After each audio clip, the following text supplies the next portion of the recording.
सियावर रामचंद्र की,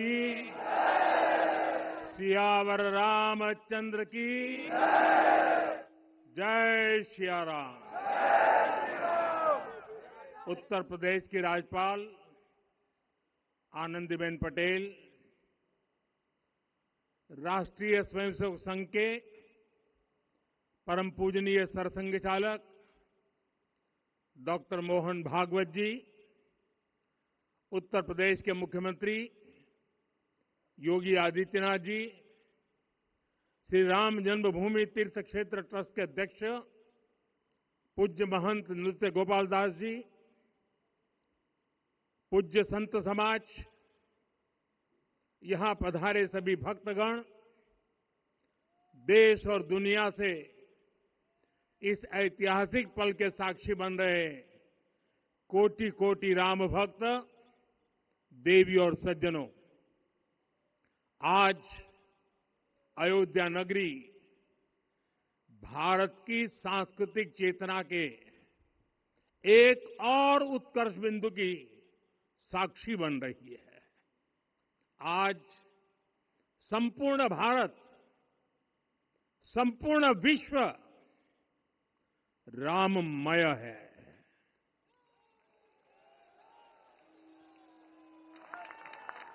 हर राम भक्त के हृदय में अद्वितीय संतोष है, असीम कृतज्ञता है, अपार अलौकिक आनंद है। सदियों के घाव भर रहे हैं, सदियों की वेदना आज विराम पा रही है, सदियों का संकल्प आज सिद्धि को प्राप्त हो रहा है। आज उस यज्ञ की पूर्णाहुति है जिसकी अग्नि 500 वर्ष तक प्रज्वलित रही, जो यज्ञ एक पल भी आस्था से डिगा नहीं, एक पल भी विश्वास से टूटा नहीं। आज भगवान श्री राम के गर्भगृह की अनंत ऊर्जा, श्री राम परिवार का दिव्य प्रताप इस धर्म ध्वजा के रूप में इस दिव्यतम भव्यतम मंदिर में प्रतिष्ठापित हुआ है। और साथियों, ये धर्म ध्वजा केवल एक ध्वजा नहीं, ये भारतीय सभ्यता के पुनर्जागरण का ध्वज है।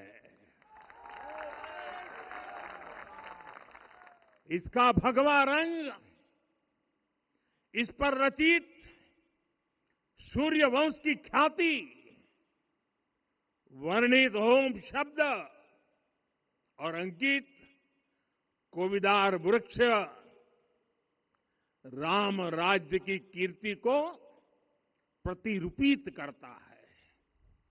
ये ध्वज संकल्प है, ये ध्वज सफलता है, ये ध्वज संघर्ष से सृजन की गाथा है, ये ध्वज सदियों से चले आ रहे स्वप्नों का साकार स्वरूप है। ये ध्वज संतों की साधना और समाज की सहभागिता की सार्थक परिणति है। साथियों, आने वाली सदियों और सहस्त्र शताब्दियों तक ये धर्म ध्वज प्रभु राम के आदर्शों और सिद्धांतों का उद्घोष करेगा। ये धर्म ध्वज आह्वान करेगा, सत्यमेव जयते नानृतम, यानी जीत सत्य की ही होती है, असत्य की नहीं। ये धर्म ध्वज उद्घोष करेगा, सत्यम एक पदम, ब्रह्म सत्य धर्म प्रतिष्ठित, अर्थात सत्य ही ब्रह्म का स्वरूप है, सत्य में ही धर्म स्थापित है। ये धर्म ध्वज प्रेरणा बनेगा, प्राण जाए पर वचन न जाहि, अर्थात जो कहा जाए वही किया जाए। ये धर्म ध्वज संदेश देगा, कर्म प्रधान विश्व रची राखा, अर्थात विश्व में कर्म और कर्तव्य की प्रधानता हो। ये धर्म ध्वज कामना करेगा, बैर न विग्रह आस न त्रासा, सुखमय ताहि सदा सब आशा, यानी भेदभाव, पीड़ा, परेशानी से मुक्ति, समाज में शांति और सुख हो। ये धर्म ध्वज हमें संकल्पित करेगा, नहीं दरिद्र कोउ दुखी न दीना, यानी हम ऐसा समाज बनाएं जहां गरीबी न हो, कोई दुखी या लाचार न हो। साथियों, हमारे ग्रंथों में कहा गया है, आरोपितम ध्वजम दृष्ट्वा, ये अभिनंदनित धार्मिका, ते अपि सर्वे प्रमुच्यते महापातक कोटि भी, यानी जो लोग किसी कारण मंदिर नहीं आ पाते और दूर से मंदिर के ध्वज को प्रणाम कर लेते हैं, उन्हें भी उतना ही पुण्य मिल जाता है। साथियों, ये धर्म ध्वज भी इस मंदिर के ध्येय का प्रतीक है। ये ध्वज दूर से ही रामलला की जन्मभूमि के दर्शन कराएगा और युगों युगों तक प्रभु श्री राम के आदेशों और प्रेरणाओं को मानव मात्र तक पहुंचाएगा। साथियों, मैं संपूर्ण विश्व के करोड़ों राम भक्तों को इस अविस्मरणीय क्षण की, इस अद्वितीय अवसर की हार्दिक शुभकामनाएं देता हूं। मैं आज उन सभी भक्तों को भी प्रणाम करता हूं, हर उस दानवीर का भी आभार व्यक्त करता हूं जिसने राम मंदिर निर्माण के लिए अपना सहयोग दिया। मैं राम मंदिर के निर्माण से जुड़े हर श्रमवीर, हर कारीगर, हर योजनाकार, हर वास्तुकार, सभी का अभिनंदन करता हूं।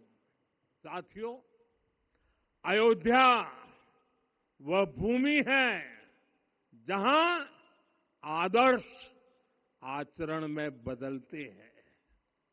यही वह नगरी है जहां श्री राम ने अपना जीवन पथ शुरू किया था। इसी अयोध्या ने संसार को बताया कि एक व्यक्ति कैसे समाज की शक्ति से, उसके संस्कारों से पुरुषोत्तम बनता है। जब श्री राम अयोध्या से वनवास को गए, भूमिका रही है।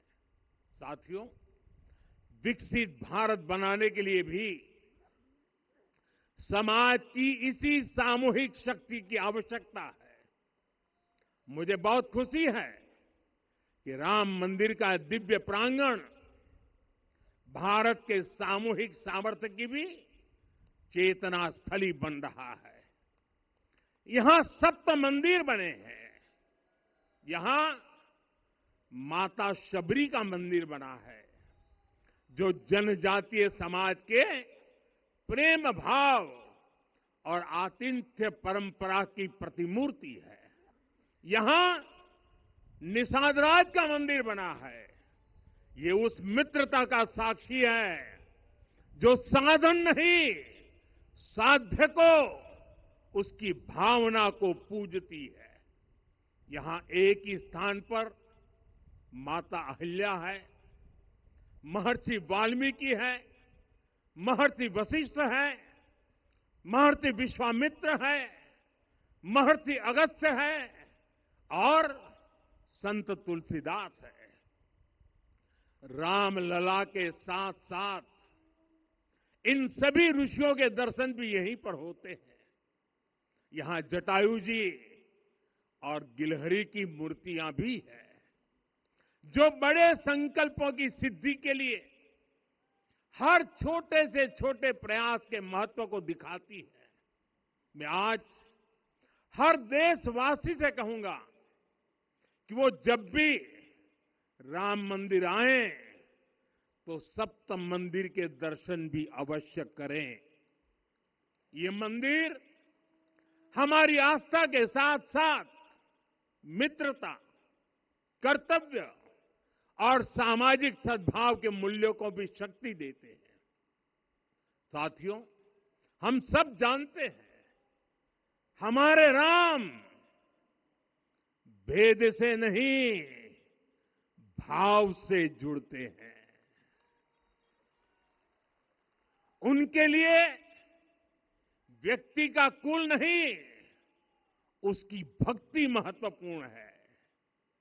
उन्हें वंश नहीं, मूल्य प्रिय है। उन्हें शक्ति नहीं, सहयोग महान लगता है।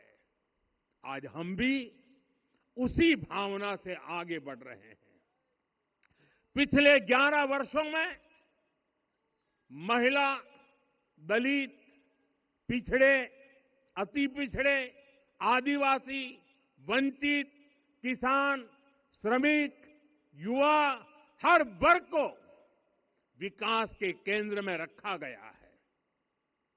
जब देश का हर व्यक्ति, हर वर्ग, हर क्षेत्र सशक्त होगा, तब संकल्प की सिद्धि में सबका प्रयास लगेगा और सबके प्रयास से ही 2047 जब देश आजादी के 100 साल मनाएगा, हमें 2047 तक विकसित भारत का निर्माण करना ही होगा। साथियों, रामलला की प्राण प्रतिष्ठा के ऐतिहासिक अवसर पर मैंने राम से राष्ट्र के संकल्प की चर्चा की थी।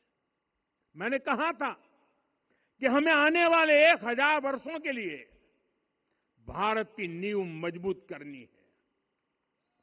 हमें याद रखना है, जो सिर्फ वर्तमान का सोचते हैं वो आने वाली पीढ़ियों के साथ अन्याय करते हैं। हमें वर्तमान के साथ साथ भावी पीढ़ियों के बारे में भी सोचना है, क्योंकि हम जब नहीं थे ये देश तब भी था, जब हम नहीं रहेंगे ये देश तब भी रहेगा। हम एक जीवंत समाज है, हमें दूरदृष्टि के साथ ही काम करना होगा। हमें आने वाले दशकों, आने वाली सदियों को ध्यान में रखना ही होगा। और साथियों, इसके लिए भी हमें प्रभु राम से सीखना होगा। हमें उनके व्यक्तित्व को समझना होगा। हमें उनके व्यवहार को आत्मसात करना होगा। हमें याद रखना होगा, राम यानी आदर्श, राम यानी मर्यादा, राम यानी जीवन का सर्वोच्च चरित्र, राम यानी सत्य और पराक्रम का संगम। दिव्य गुणे शक्र समो रामः सत्य पराक्रमः। राम यानी धर्म पथ पर चलने वाला व्यक्तित्व। रामः सत्पुरुषो लोके सत्यः सत्यपरायणः। राम यानी जनता के सुख को सर्वोपरि रखना। प्रजा सुखत्वे चंद्रस्य, राम यानी धर्म और क्षमा का दरिया। वसुधाया क्षमा गुणे है, राम यानी ज्ञान और विवेक की पराकाष्ठा। बुद्ध या बृहस्पति तुल्य, राम यानी कोमलता में दृढ़ता। मृदु पूर्वज भाषते, राम यानी कृतज्ञता का सर्वोच्च उदाहरण। कदाचन नोपकारेण कृति नैकेन तुष्यति, राम यानी श्रेष्ठ संगति का चयन। शीला वृद्धे ज्ञान वृद्धे वयो वृद्धे च सज्जनै, राम यानी विनम्रता में महाबल। वीर्यवान च वीर्येण महता स्वेन विस्मितः, राम यानी सत्य का अडिग संकल्प। न च अनुत्र कथो विद्वान, राम यानी जागरूक, अनुशासित और निष्कपट मन। निस्तिंद्र अपम्रत च स्वदोष परदोषवित। साथियों, राम सिर्फ एक व्यक्ति नहीं, राम एक मूल्य है, एक मर्यादा है, एक दिशा है। अगर भारत को साल 2047 तक विकसित बनाना है, अगर समाज को सामर्थ्यवान बनाना है, तो हमें अपने भीतर राम को जगाना होगा। हमें अपने भीतर के राम की प्राण प्रतिष्ठा करनी होगी। और इस संकल्प के लिए आज से बेहतर दिन और क्या हो सकता है। साथियों, 25 नवंबर का यह ऐतिहासिक दिन अपनी विरासत पर गर्व का एक और अद्भुत क्षण लेकर आया है। इसकी वजह है धर्म ध्वजा पर अंकित कोविदार वृक्ष। ये कोविदार वृक्ष इस बात का उदाहरण है कि जब हम अपनी जड़ों से कट जाते हैं तो हमारा वैभव इतिहास के पन्नों में दब जाता है। साथियों, जब भरत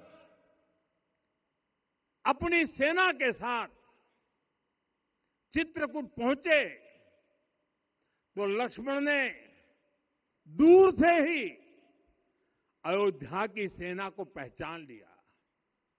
ये कैसे हुआ, इसका वर्णन वाल्मीकि जी ने किया है। और वाल्मीकि जी ने क्या वर्णन किया है? उन्होंने कहा है, विराजित उद्गत स्कंधम कोविदार ध्वजः रथे। लक्ष्मण कहते हैं, राम, सामने जो तेजस्वी प्रकाश में विशाल वृक्ष जैसा ध्वज दिखाई दे रहा है, वही अयोध्या की सेना का ध्वज है। उस पर कोविदार का शुभ चिन्ह अंकित है। साथियों, आज जब राम मंदिर के प्रांगण में कोविदार फिर से प्रतिष्ठित हो रहा है, यह केवल एक वृक्ष की वापसी नहीं है, यह हमारी स्मृति की वापसी है, हमारी अस्मिता का पुनर्जागरण है, हमारी स्वाभिमानी सभ्यता का पुनः उद्घोष है। कोविदार वृक्ष हमें याद दिलाता है कि जब हम अपनी पहचान भूलते हैं तो हम स्वयं को खो देते हैं, और जब पहचान लौटती है तो राष्ट्र का आत्मविश्वास भी लौट आता है। और इसलिए मैं कहता हूं, देश को आगे बढ़ना है तो अपनी विरासत पर गर्व करना होगा। साथियों, अपनी विरासत पर गर्व के साथ साथ एक और बात भी महत्वपूर्ण है, और वो है गुलामी की मानसिकता से पूरी तरह मुक्ति। आज से 190 साल पहले 190 साल पहले साल 1835 में 1835 में मैकाले नाम के एक अंग्रेज ने भारत को अपनी जड़ों से उखाड़ने के बीज बोए थे। मैकाले ने भारत में मानसिक गुलामी की नींव रखी थी। 10 साल बाद यानी 2035 में उस अपवित्र घटना को 200 वर्ष पूरे हो रहे हैं। कुछ दिन पहले मैंने एक कार्यक्रम में आग्रह किया था कि हमें आने वाले 10 वर्षों तक अगले 10 साल में मानसिक गुलामी से पूरी तरह मुक्ति पा लेंगे और तब जाकर के ऐसी ज्वाला प्रज्वलित होगी, ऐसा आत्मविश्वास बढ़ेगा कि 2047 तक विकसित भारत का सपना पूरा होने से भारत को कोई रोक नहीं पाएगा। आने वाले 1000 वर्ष के लिए भारत की नींव तभी सशक्त होगी जब मैकाले की गुलामी के प्रोजेक्ट को हम अगले 10 साल में पूरी तरह ध्वस्त करके दिखा देंगे। साथियों, अयोध्या धाम में रामलला का मंदिर परिसर भव्य से भव्यतम हो रहा है और साथ ही अयोध्या को संवारने का काम लगातार जारी है। आज अयोध्या फिर से वह नगरी बन रही है जो दुनिया के लिए उदाहरण बनेगी। त्रेता युग की अयोध्या ने मानवता को नीति दी। 21वीं सदी की अयोध्या मानवता को विकास का नया मॉडल दे रही है। तब अयोध्या मर्यादा का केंद्र थी, अब अयोध्या विकसित भारत का मेरुदंड बनकर उभर रही है। साथियों, भविष्य की अयोध्या में पौराणिकता और नूतनता का संगम होगा। सरयू जी की अमृत धारा और विकास की धारा एक साथ बहेगी। यहां आध्यात्म और आर्टिफिशियल इंटेलिजेंस दोनों का तालमेल दिखेगा। राम पथ, भक्ति पथ और जन्मभूमि पथ से नई अयोध्या के दर्शन होते हैं। अयोध्या में भव्य एयरपोर्ट है। अयोध्या में आज शानदार रेलवे स्टेशन है। वंदे भारत और अमृत भारत एक्सप्रेस जैसी ट्रेनें अयोध्या को बाकी देश से जोड़ रही हैं। अयोध्या वासियों को सुविधाएं मिले, उनके जीवन में समृद्धि आए, इसके लिए निरंतर काम चल रहा है। साथियों, जब से प्राण प्रतिष्ठा हुई है तब से लेकर आज तक करीब 45 करोड़ श्रद्धालु यहां दर्शन के लिए आ चुके हैं। ये वो पवित्र भूमि है जहां 45 करोड़ लोगों के चरण रज पड़े हैं और इससे अयोध्या और आसपास के लोगों की आय में आर्थिक परिवर्तन आया है, वृद्धि हुई है। कभी अयोध्या विकास के पैमानों में बहुत पीछे थी, आज अयोध्या नगरी यूपी के अग्रणी शहरों में से एक बन रही है।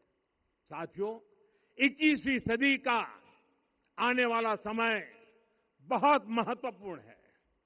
आजादी के बाद के 70 साल में भारत विश्व की 11वीं सबसे बड़ी अर्थव्यवस्था बना।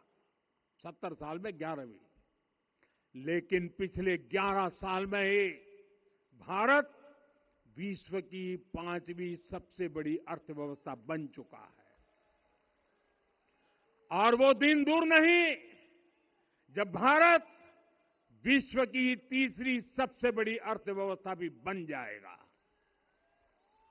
आने वाला समय नए अवसरों का है, नई संभावनाओं का है और इस अहम कालखंड में भी भगवान राम के विचार ही हमारी प्रेरणा बनेंगे।